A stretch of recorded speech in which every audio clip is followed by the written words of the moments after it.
Welcome back, YouTube family. It's your main man, MoneybaggCoo, back at you with another hot TikTok reaction. Y'all don't forget to like, subscribe, hit that notification bell if you want to see more videos just like this. Let's get it.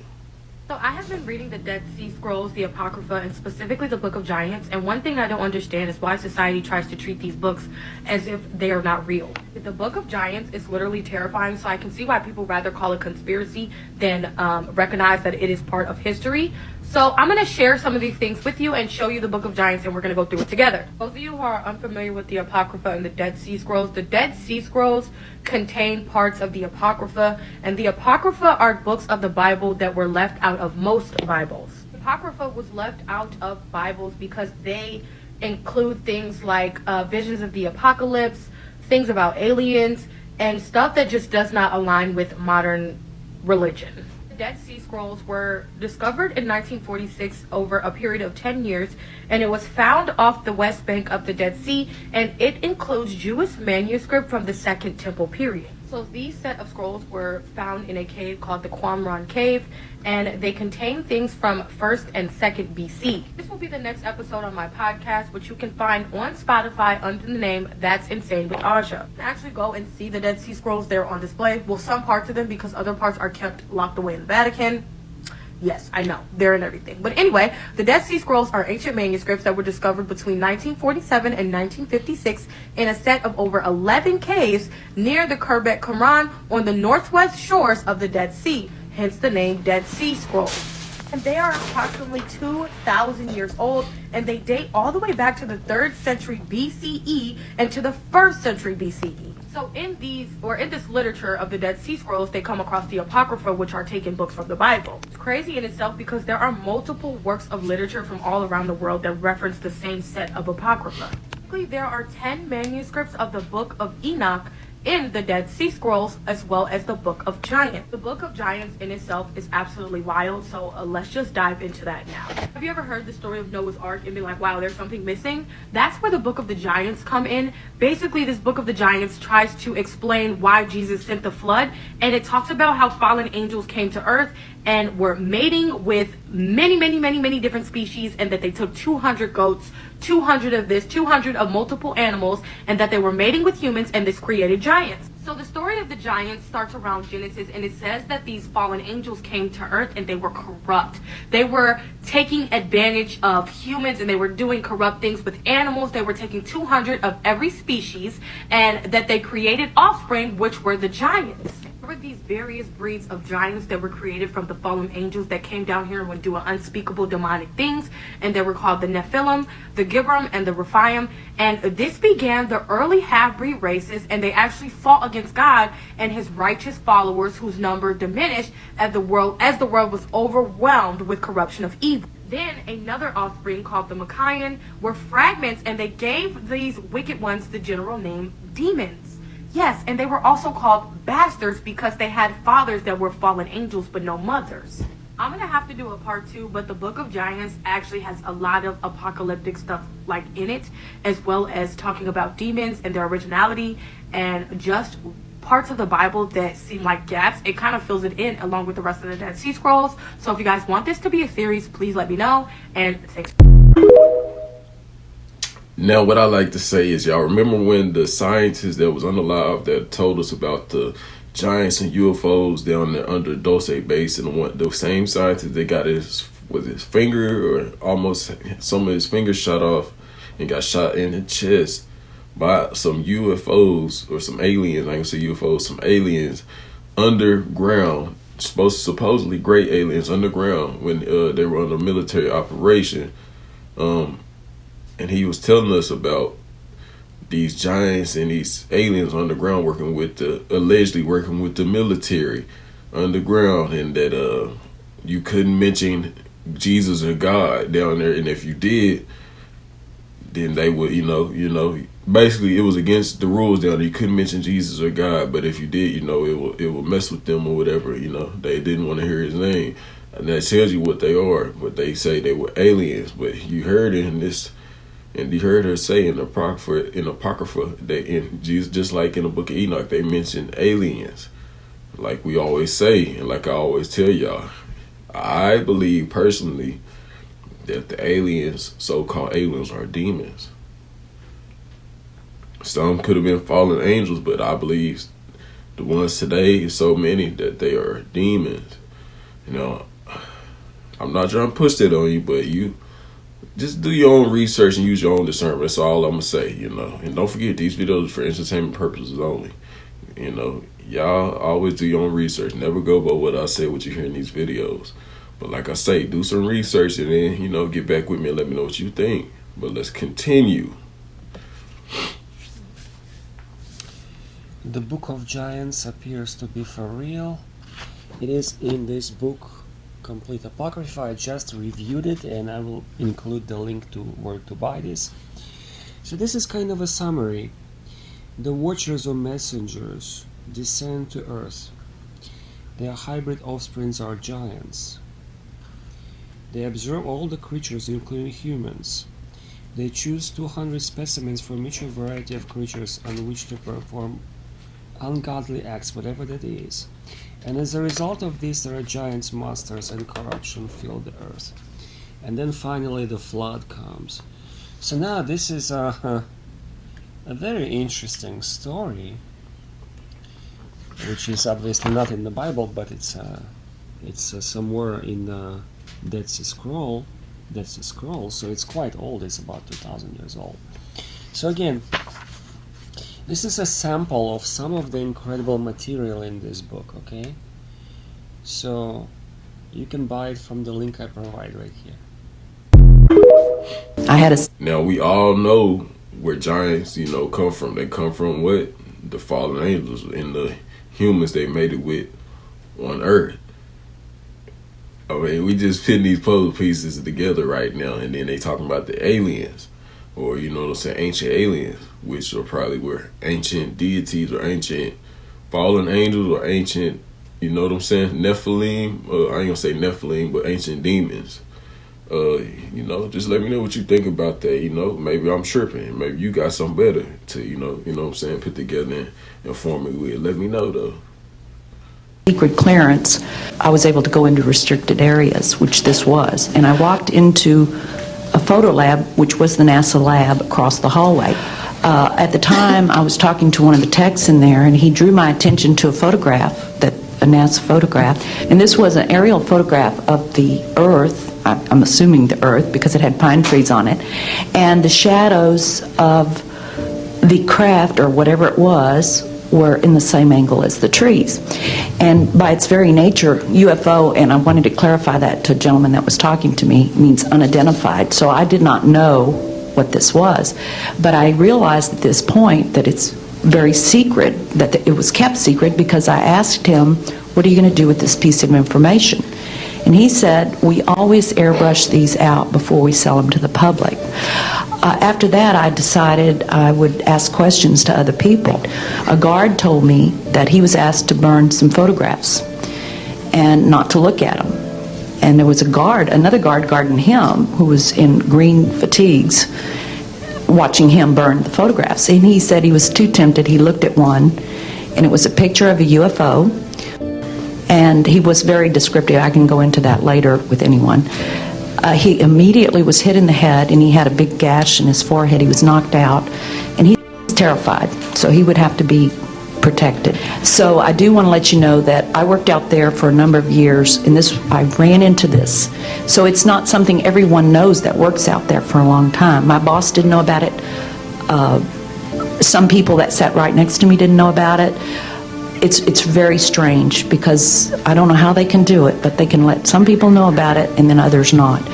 I'm willing to testify before Congress that what I'm saying is true, and thank you very much.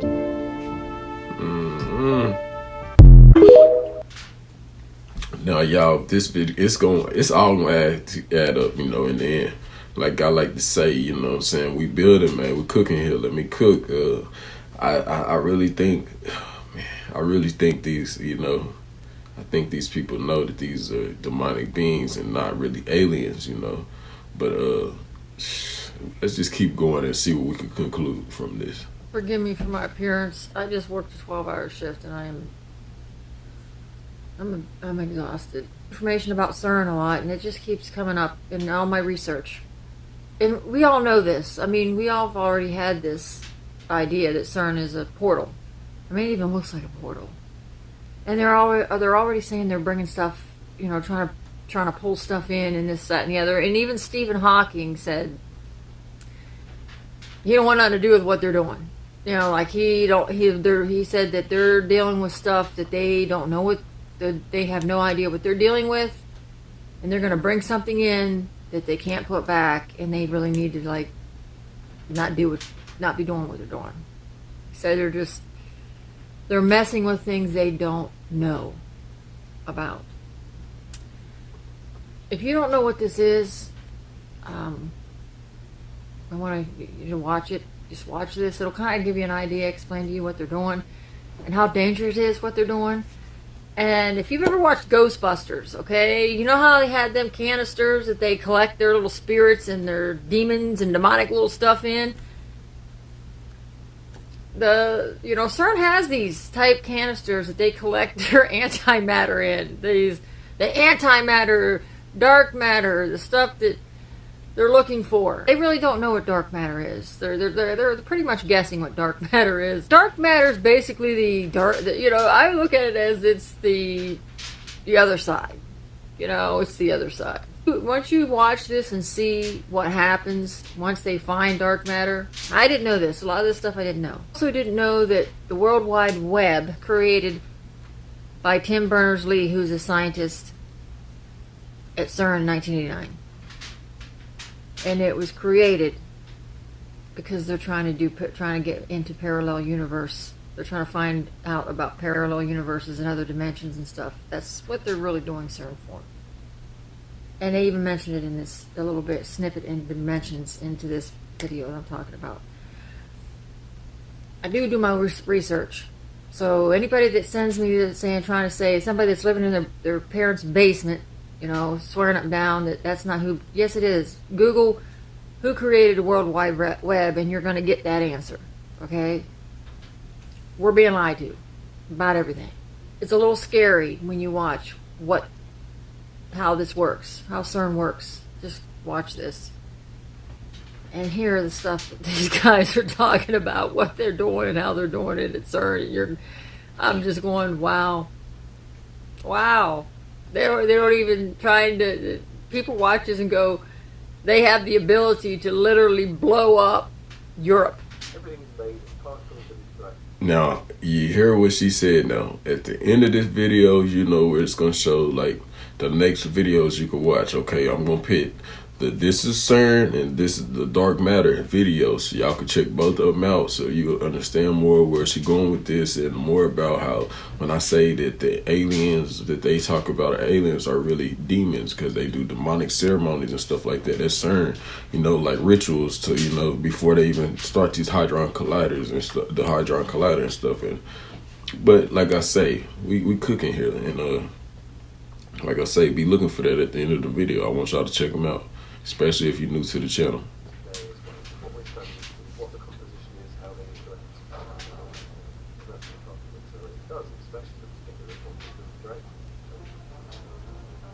The Large Hadron Collider is a technological marvel, really. It's the largest superconducting installation ever built. The LHC is about 27 kilometers in circumference. This is a circular accelerator. It's about 100 meters underground. It's quite safely tucked away.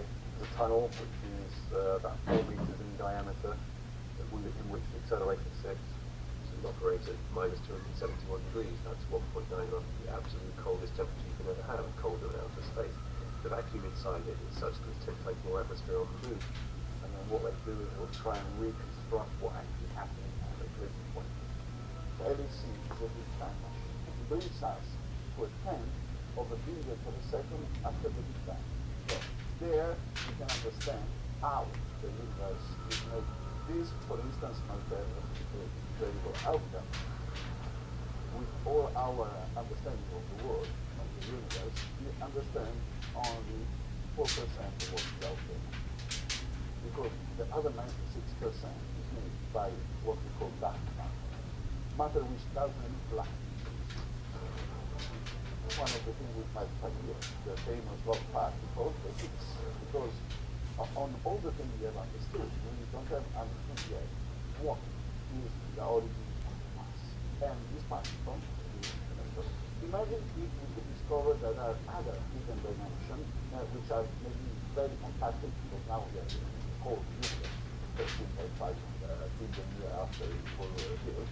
The big change of paradigm at the beginning of the last century was just understand that it's not three dimensions and time is separate, but they are all together. We're about to start the mission this year. It's a focus for particle physics around the world. It's going to bring us some amazing new discoveries about the universe, and we expect it will have an operational lifetime of 50 to 60 years. Matter is made out of small particles which form nuclei, and then the nucleus with an electron, that's an atom. Now when you create these particles from energy, you always create them in pairs. You always create an electron, for example, and it's an antimatter twin, the positron. It's like, imagine you're sitting on the sand, the stretch of sand, and you dig a little hole into the sand. Then you put the pile to the side. You cannot create the hole without making this pile of sand at the same time. And that is basically somehow the best way to think about antimatter. It's a kind of a mirror image of matter. We think that this transformation of energy into mass happens during the Big Bang. Immediately the problem came up saying, well, if that happens during the Big Bang, you would have 50% matter and 50% antimatter. So our universe should be made 50% out of antimatter. But we have lots of evidence by looking out into space with radio telescopes and listening to all kinds of signals that there is no antimatter in the universe. So where did it disappear? And there's still a program here at CERN which looks into this question, because one of the biggest mysteries of the universe, what happens to the primordial antimatter? How do we create antimatter? The way to do it is to transform energy into mass. We accelerate particles to very high speeds, speed of light almost, and then we let it collide with a target. And when these particles hit the nuclei, the energy is transformed into new kinds of matter and antimatter, 50-50. Once you've made antimatter, you have to be very, very careful not to bring it in contact with ordinary matter, because as soon as the two meet, they will destroy each other. They will go into pure energy. So what do? We pump out the air out of our whole apparatus. Strong magnetic and electric fields keep the antiparticles on their track, so they are circulating without touching any matter in this ring. And then we let them go into experiments which can trap the antiprotons and suspend them in so-called hanging traps. An airtight non-composition with electromagnetism. The key word for suspension and come in contact with matter so the bottom of the canister. If you take 1 gram of antimatter and 1 gram of matter, you would produce something which corresponds to about the energy released in 3 Hiroshima bombs. That is a lot. Why do we study antimatter? First of all, we just wonder if antimatter is just exactly the same as matter. If it's a perfect mirror image, or if you look at the mirror very precisely, there's a little scratch in the mirror. And that is the key question, and it's related to the question if at the beginning of the universe it was absolutely 50-50, and then something happened and matter survived over the antimatter, our type of matter was left. If the symmetry would have been perfect, we would not sit here. In Manichaean parlance, abortion is synonymous with animal. So this is interesting, just using the words there, how humans are actually in the official government text. If you look up human or person, it comes up as animal or beast of the field. So it's just an interesting tie-in of how they use words against us. We're going to carry on. There's another portion here that I'm going to get into about the name of God again, and how that was actually used, and what really happened there. So what I know so far, is that Samyaza knew the name of God, or one of those angels knew the name of God, and made a deal to give that name to Ishtar, and that is what made Ishtar so powerful, and made him or her a god, a little g god. So what happened there? Taba'et, the son of the serpent, or son of serpent, and Kaba'el taught the oath to the humans. And the oath's name is Pika. They asked Michael to enunciate the name so that they might say it in the oath. And they placed it in Aka'e, in the hand of Michael. The heavens are hung, and the world is hung from the oath. So the oath is God's deal, or God's... Imagine a farm with... According to Snyder, the U.S. government signed an agreement in 1954 with extraterrestrials, granting them the right to experiment on humans and cattle in exchange for technology. This agreement was known as the Grenada Treaty, and it is a well-documented event. The original terms for this treaty were that only a small number of humans would be abducted. They had to be returned to their original locations, and their memories had to be wiped. The aliens were supposed to submit a list of the individuals they were taking to Majestic 12, a government overseeing committee. However, after a few years of this, it became clear that the aliens were taking far more humans than they had originally bargained for, which spawned the origins of the alien-human conflict that persists to this day.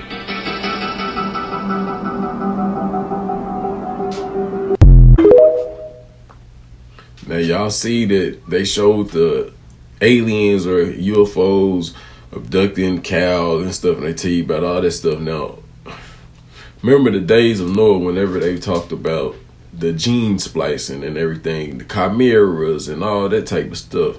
That's the same thing. They taking their DNA and they mixing it together with something else and making their own creation. That's what the demons and the fallen angels was doing, right? So I'm just saying, man, maybe they both one and the same. Could be, could not be, but hey, that's my humble opinion, where my conclusion leads me to, and my observations lead me to. Y'all let me know what y'all think down below in the comment section. We think of Hollywood, we think about the entertainment mecca in the world, we think of the beautiful beaches, but on February 25th, 1942, one of the most significant alien encounters in American history happened in Los Angeles. Now, you tell your friends, oh, you know, one of my favorite stories is the Battle of LA. Like, what do you know about the Battle of LA? And I can tell you one thing, most people don't know shit about it. Most people have never even heard of the Battle of LA. But the truth is that on February 25th, 1942, after 3 a.m., the night sky was lit up. And military guys had huge lights into the sky and just firing over thousands of rounds into the sky. So now, people start freaking out, the civilians. They start to crash their cars. People are having heart attacks. People are actually dying out of fear because they think we're at war. And we fired enough rounds that if it was a plane, at least one of them would have been shot down. At 1:44 a.m., 3 separate radar stations picked up a UFO approaching the city of Los Angeles. 25 minutes later, the UFO was about 5 kilometers away from the city. As you can imagine, the military was not going to take any chance. A total blackout of the city was ordered. 3:07 a.m., the order was given for artillery units to open fire. Then the UFO just vanished from radar. Now y'all remember Richard E. Byrd saying that when he went to Antarctica, he found a hole and it had a tropical subterranean area inside with these beings. And before that, he met some flying crafts, something looked like flying saucers, right? Same thing these UFOs look like most of the time. or the times we hear about them in the past, but now we hear about different shapes. Okay, but he said they come from under the earth. Remember, Phil Snyder said, that's the scientist I was talking about too earlier in the beginning. Phil Snyder, the one that taught us about Dulce base and the rest of a lot of other bases and a lot of other things. He taught us about the aliens and stuff that was allegedly working with the military under earth with the giants and all that stuff. Okay, he said they were under earth and they had a stench to them and all that this and that. If that don't remind you of demons or demonic beings, then I don't know what will, man. And especially saying that you can't mention God around them and all that. That's exactly what that is. Now, just think about this, man.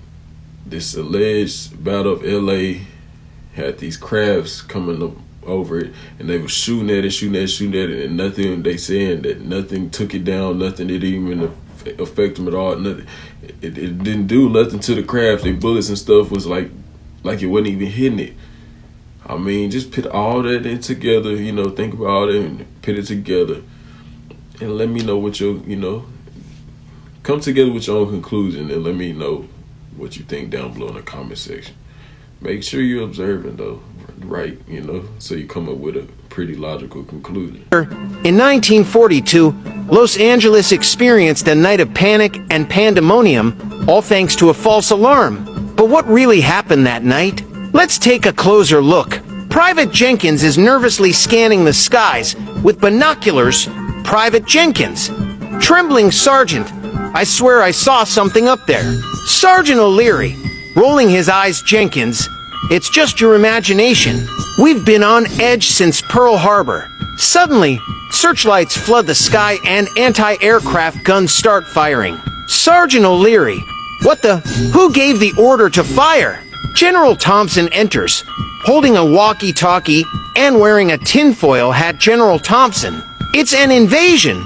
Aliens are attacking. Sergeant O'Leary. Facepalming General. There are no aliens. It's just a false alarm. General Thompson. That's what they want you to think. Look at those lights. The alien's voice comes over the radio, calm and bemused. Alien voice only. Greetings, Earthlings. Could you stop shooting at us? We're just here for a sightseeing tour. Private Jenkins. Why died? Did you hear that? It's real. Sergeant O'Leary. Groaning Jenkins. That's just a radio malfunction. General Thompson. Grinning. I knew it. Aliens confirmed. Narrator. And so, the mystery of the Battle of Los Angeles was born, fueled by fear, confusion, and a dash of extraterrestrial humor.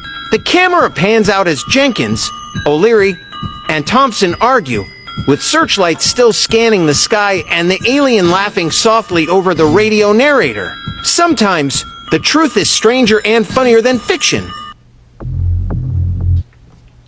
Now, y'all remember the movie I told y'all to watch, Eminence, on Tubi? Okay, you remember, if you watched it and you know about it, you remember whenever they went out to the ocean, this group of scientists wanted him to go out and they heard the signal, they want to try to, connect the signal, and they want to try to connect with the aliens or UFOs. Just like in the real world, they hear something, they want to try to connect, they get a signal, right, that they think they got from outer space, but they'll tell you it's from outer space in the air, but it probably was underwater.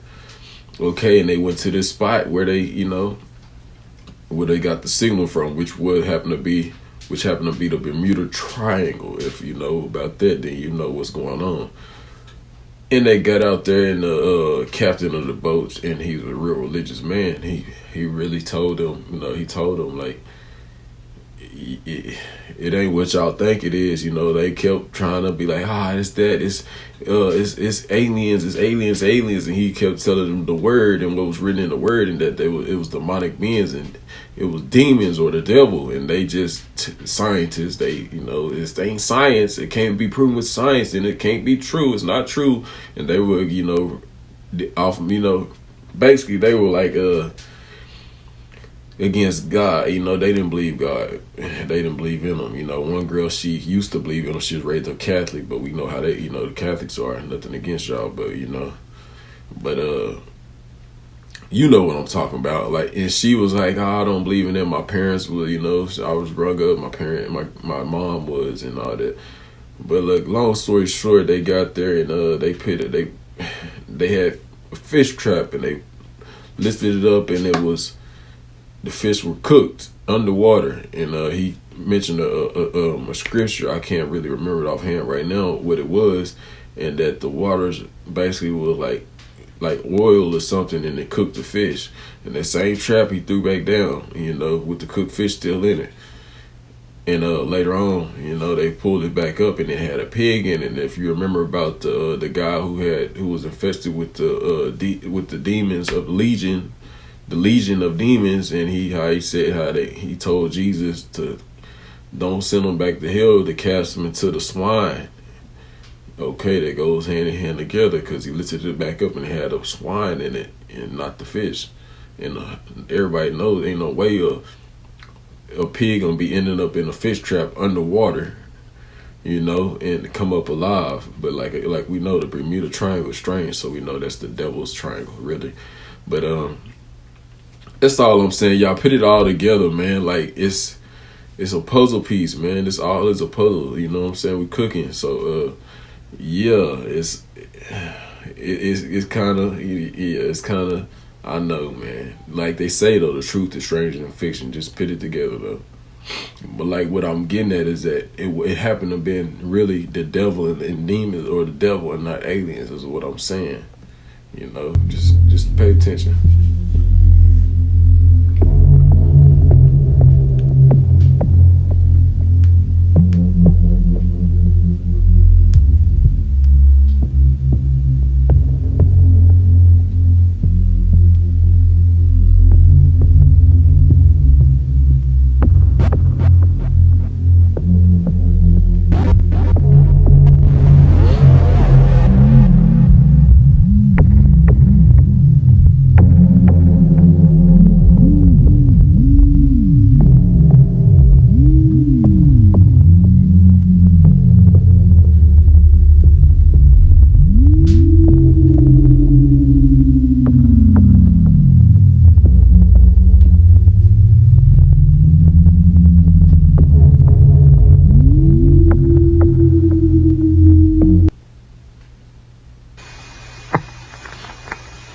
Anti-aircraft guns went into action against unidentified aircraft in the Los Angeles area shortly after 3 a.m. Pacific wartime this morning. The anti-aircraft guns began barking during a blackout ordered by the 4th Interceptor Command at 2:25 a.m. The unidentified object, which some sources thought might be a blimp, moved slowly down the Pacific coast from Santa Monica and disappeared south of Long Beach. Army officials declined to comment on the possibility that the object might have been a blimp. However, it required nearly 30 minutes to travel some 25 miles, far slower than an airplane.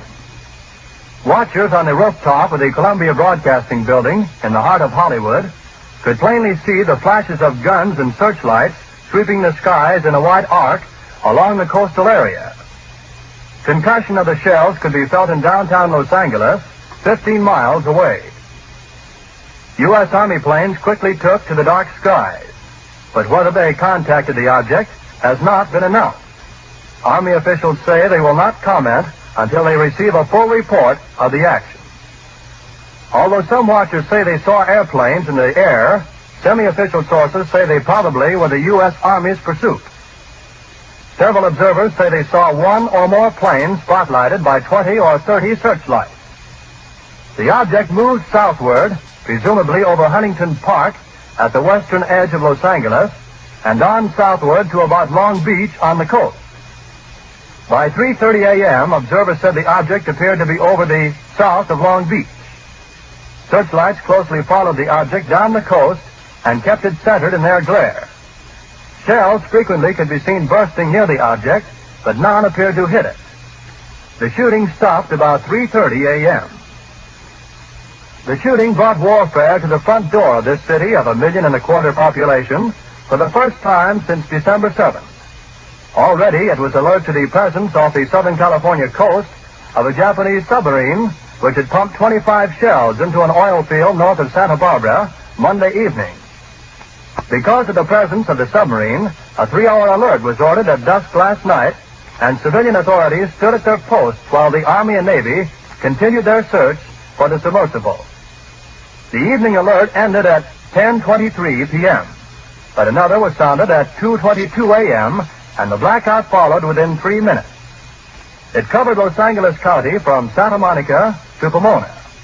At 2:27, all Southern California radio stations were ordered off the air except those in San Diego.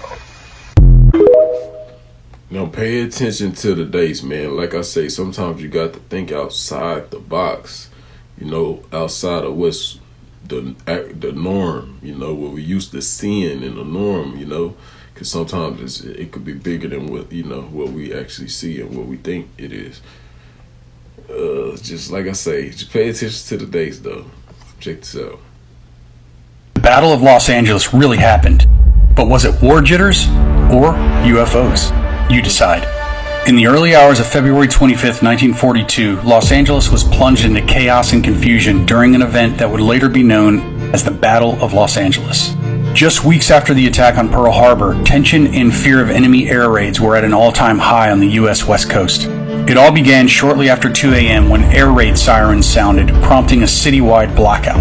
Radar reports of unidentified crafts over Los Angeles sent anti-aircraft batteries into action. Spotlights pierced the night sky, and the city erupted as artillery fire illuminated the darkness. For nearly an hour, the skies were filled with the sound of gunfire and the sight of tracers arching overhead. Thousands of rounds were fired, and some residents even claimed to have seen crafts amidst the chaos. Despite the barrage of artillery fire, there were no reports of actual airplanes being seen or shot down. In the aftermath, the U.S. military concluded that the incident was probably a false alarm, possibly triggered by war nerves or even just a weather balloon. However, theories about what really happened that night have persisted, and they range from enemy aircraft to extraterrestrial UFOs. What do you think? Do you believe? It's sad that a use that as an excuse and say that. But me personally, I believe they really did see UFOs, and they used the excuse that they were weather balloons or the Japanese to cover it up. Maybe these demons or slash UFOs or aliens, I'm gonna put that in there too, were really trying to reveal themselves to us at the time, that era, that era of people and those generations of people at the time. Because as we know, they always been, it's always been stories about them. 1954, President Dwight Eisenhower had entered an agreement with the Greys called the Greada Treaty. In the treaty, it stated that aliens could not interfere with the affairs of humans, and that humans would keep the existence of aliens on Earth a secret. For the Americans specifically, aliens would help with technical development.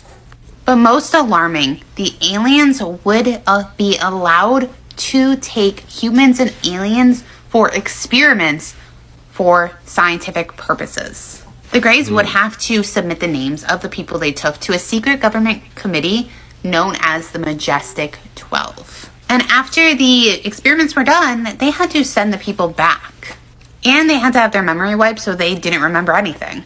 So experimenting on people? That's fine, but now you can't keep them. That's y'all heard it there, and you heard it here first, man. Like I say, you remember when Dose Base was mentioned by Philip Snyder, and he said these same things, and the same things these AKA UFOs, aliens are doing down there, the genetic modifications or manipulations, or this is the same thing that the perverted fallen angels were doing with the chimeras and messing with the people, and and SAing and all that type of situations. Those are just perverted ways of the fallen ones. Never forget that, people, man. I'm just here to keep you on game, put you on game, and trying to make a change one by, day by day, what I'm saying, person by person. And like I always say, y'all, don't fall for the boo-boo, man. A lack of perception breeds deception. It's all about the plot, the ploy, and the play on the people and the young minds out here. Never forget that. Y'all have a good one. Y'all don't forget to like, subscribe, hit that notification bell on your way out, especially if you're new to the channel. It's your main man, Coolzy. I'm out. Holla.